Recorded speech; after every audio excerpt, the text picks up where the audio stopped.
New York City's Metropolitan Museum of Art is one of the world's largest and most celebrated museums.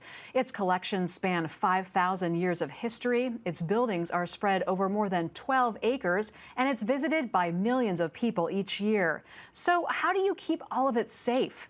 For nearly 40 years, that job fell to John Borelli. In 2016, he retired as the Met's head of security, and he details his extraordinary career in a new book, Stealing the Show. I spoke to him recently here in New York.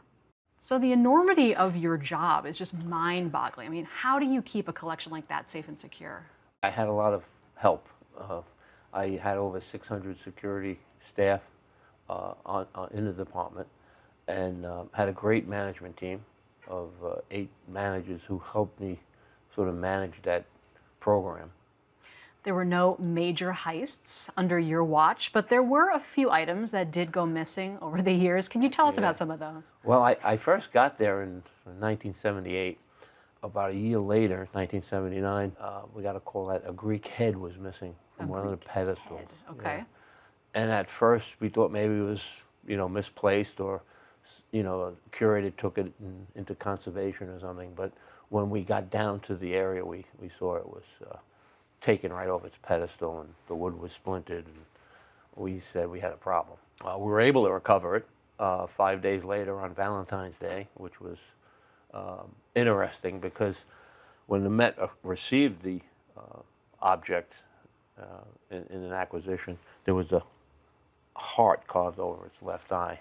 And when we recovered it, there was another heart carved over its right eye, and it was in a locker in Grand Central Station. An anonymous call told us to go look for it. No one was ever arrested. It's interesting.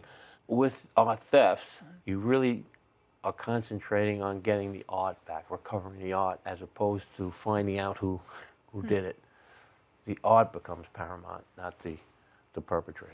Speaking of the perpetrators, I mean, who steals art? Is it usually an inside job? Is it somebody from the outside? Yeah, well, I come to the conclusion there's 3 different types of art theft. And the word opportunity is important because we have the internal opportunist, somebody who works within an institution or in someone's home who has opportunity to take an art object. We have a person who maybe comes in from the outside, construction worker, a visitor, who sees an opportunity to take a piece of art. And then we have the professional, or a person who is looking for something to steal and who has fences and ways to dispose of these art objects illegally. You write in the book, a lot of your job was not just dealing with objects going missing, but you also had to deal with some interesting objects that showed up at the museum. Yeah. Can you tell us about some of those? Yeah, there was this phenomena that's still probably going on today, where artists want to be in the museum. So from time to time, we've had people leave paintings at the information desk. We've had graffiti artists like Banksy put things on the wall. And we had 2 shrunken heads that were mailed to the museum, and they wanted to, give them to the curator. And it was quickly decided that they didn't want to. They didn't want the shrunken They heads. didn't want the shrunken. John Borelli, author of Stealing the Show. Thank you so much for joining us. Okay, thank you, Megan.